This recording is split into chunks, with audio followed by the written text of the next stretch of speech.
Hi guys. சாக்லேட்ன்ற வார்த்தையை கேட்கும் போதே ரொம்ப ஸ்வீட்டா உள்ளுக்குள்ள ஒரு குறிப்பு வருது இல்ல. ஆனா அந்த சாக்லேட்டோட கதையை கேட்கும்போது அந்த அளவுக்கு ஸ்வீட்டா இருக்காது. ஏன்னு நீங்க யோசிச்சீங்கன்னா இந்த வீடியோ ஃபுல்லா பாருங்க.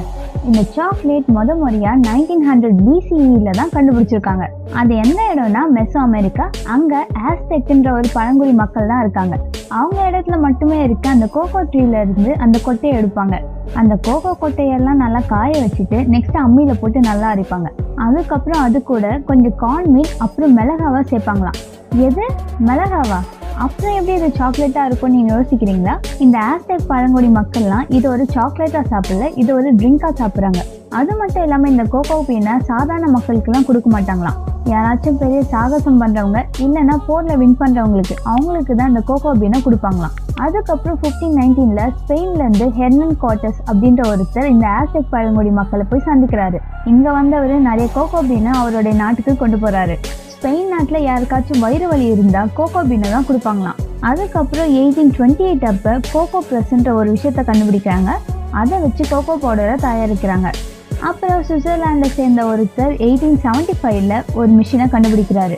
அந்த மிஷினை என்ன பண்ணோம்னா இப்போ நம்ம சாப்பிட்ற பார் சாக்லேட் இருக்குல்ல, லைக் இந்த டெய்ரி மில்க் சாக்லேட்லாம் இருக்குல்ல, அந்த மாதிரி பார் சாக்லேட்டை பண்ணுறாங்க. அதுக்கப்புறம் இந்த சாக்லேட்டோட டேஸ்ட் உலகத்தில் இருக்க நிறைய பணக்காரங்க கிட்ட போகுது. அதுக்கப்புறம் கொஞ்சம் கொஞ்சமா பொதுமக்களும் இதை சாப்பிட ஆரம்பிக்கிறாங்க. இதனால நிறைய சாக்லேட் கம்பெனிக்கு நிறைய கோகோ பீன் தேவைப்படுது. பொதுவாகவே இந்த கோகோ பீன் எல்லாமே பூமியோட ஈக்குவேட்டர் லைன்ல இருக்க நாட்டில் தான் முளைக்கும். அதில் ஆப்பிரிக்காவில் தான் நிறைய கோகோ பீனை எடுக்கிறாங்க. யாரை வச்சு அதெல்லாம் அறுவடை பண்ணுறாங்கன்னா சுமாரா 15 கோடி சின்ன பசங்களை வச்சு இந்த கோகோ பீனை எடுக்கிறாங்க. அது மட்டும் இல்லாமல் அந்த சின்ன குழந்தைங்க நிறைய அபியூஸ்க்கு ஆளாகிறாங்க.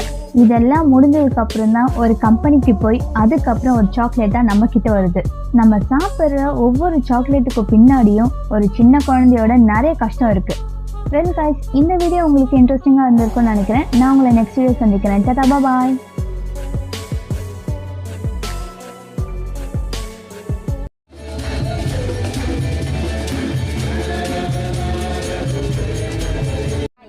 What he say? What I say? Say again. Ghana is what? Ghana is the best country in all the world. तो भाई यार मैंने बीमार में ये खाने के लिए ऑर्डर करा है क्योंकि मेरे दिमाग को लग रहा था कि मैं ये खा सकती हूँ. एंड यहाँ पे भाई मिस्सी रोटी भी है, तो मिस्सी रोटी और दही. नंदा सरस्वती है इनका नाम, यहाँ पे लिखा भी हुआ है. एंड इनको भाई अफ्रीका का फर्स्ट हिंदू मॉन्क भी बोला जाता है. यू आर फ्रॉम गाना. ये कल्चर यहाँ पे आया है एंड गाना के लोग जो अफ्रीका के लोग हैं वो लोग ट्रेडिशनली इसको फॉलो करते हैं. तो मैं आप लोग को अंदर से भी दिखा देती हूँ कीर्तन शुरू होने से पहले. Hello, how are you? You are from Ghana? Yes. Okay. तो भाई यार ये देखिए आप लोग, ये रहा मंदिर एंड मूर्तियाँ हैं सामने, काली माता की, शिव जी की, राम लक्ष्मण सीता जी की एंड कृष्ण जी की, राधा जी, हनुमान जी आप लोग देख सकते हैं. और ये रहे Swami Ghanananda, first African Hindu monk. And ये रहा भाई मंदिर गाना में. तो यार कीर्तन शुरू होने से पहले ये देखिए, ये हिंदुइज्म में भी 0.1%, but in Ghana this temple is run by Ghanaian people. Most of them they are not following Hinduism, maybe 0.1%, but in Ghana this temple is run by Ghanaian people. यहाँ पे गानियन हिंदू की बुक है, तो आप लोग देख सकते हैं हवन, यूनिवर्सल प्रेयर्स फॉर सैक्रिफाइस. सो इधर भाई जो ये रहेगा डिटेल्स वगैरह वो इंग्लिश में होता है, तो आप लोग देख सकते हैं यार इधर.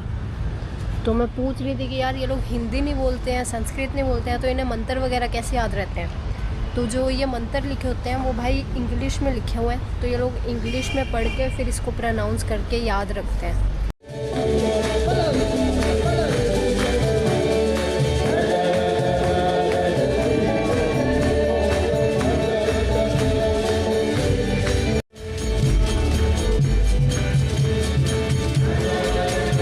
कम है Hari Om. How are you? I'm fine. Hari Om, Hari Om, Hari Om. What's your name? Valentino. Huh? Valentino. Valentino. And you? Bilal. Huh?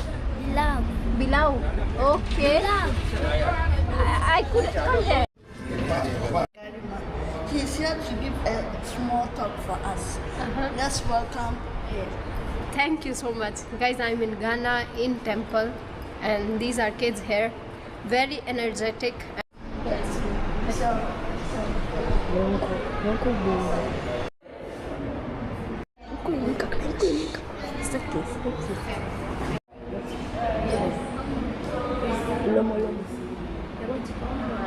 Your biggie bum bum is a criminal. My lady, yeah, there was some is a criminal. Oh, criminal, nah. Baby, no. Shiva is trying to remind us that before death hits our body, before we reach the limit of our lives, we need to connect with something that is unlimited within us.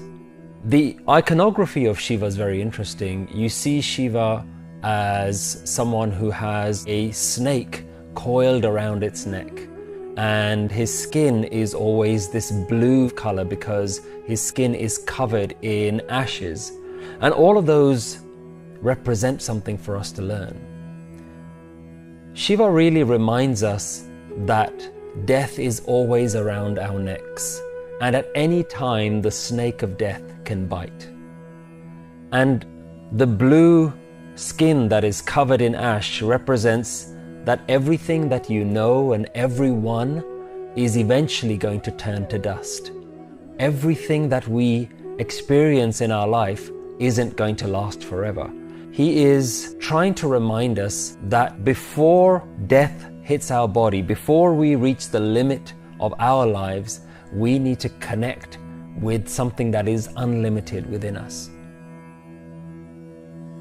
Shiva is seen as the highest yogi, as the one who has started all schools of yoga, the one who brought all yogic wisdom to mankind.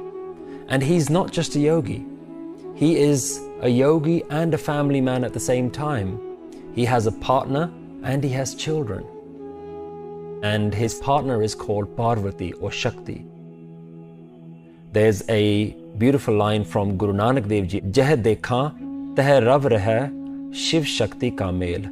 Wherever I look, I see the divine permeating as the union of Shiv and Shakti. You can understand Shiv Shakti as conscious and unconscious, the yin and yang of life, creativity and destruction, masculine and feminine. And if the whole of the universe is a combination of both of these things, then it means that you are also a combination of these things. Look, in your own life, there have been so many times where you've had to be creative and destructive, where you've had to be fierce and gentle. There are times to be serious and there are times to be playful. At times you've demonstrated masculine traits and at other times you've demonstrated quite feminine traits. So you are already a perfect balance of both of these qualities, and both of these are flowing through you harmoniously. But the most important thing to remember, and the wisdom that the Guru is starting to give us here, neither of these are yours. Shiv and Shakti do not belong to you. Your soul, your consciousness, your life force, and your body is something that is not yours. You know, sometimes you hear people say that you've come into this world with nothing and that you leave with nothing. I think it's slightly different than that. You came into this world with quite a lot, but you must leave with nothing. Think about it. When you were born, you came with a body. You came with a mother and father, and maybe when you were born, your parents took you home so you had a home to go to. They wrapped you in nice clothes and they gave you food to eat. So when you came into this world, you came into a lot of different things. But when you leave, you must leave it all behind. Absolutely nothing can go with you. So we're all walking around with this idea this misconception that life is about gaining things. The spiritual master, Shiva, knows that life is really about losing things.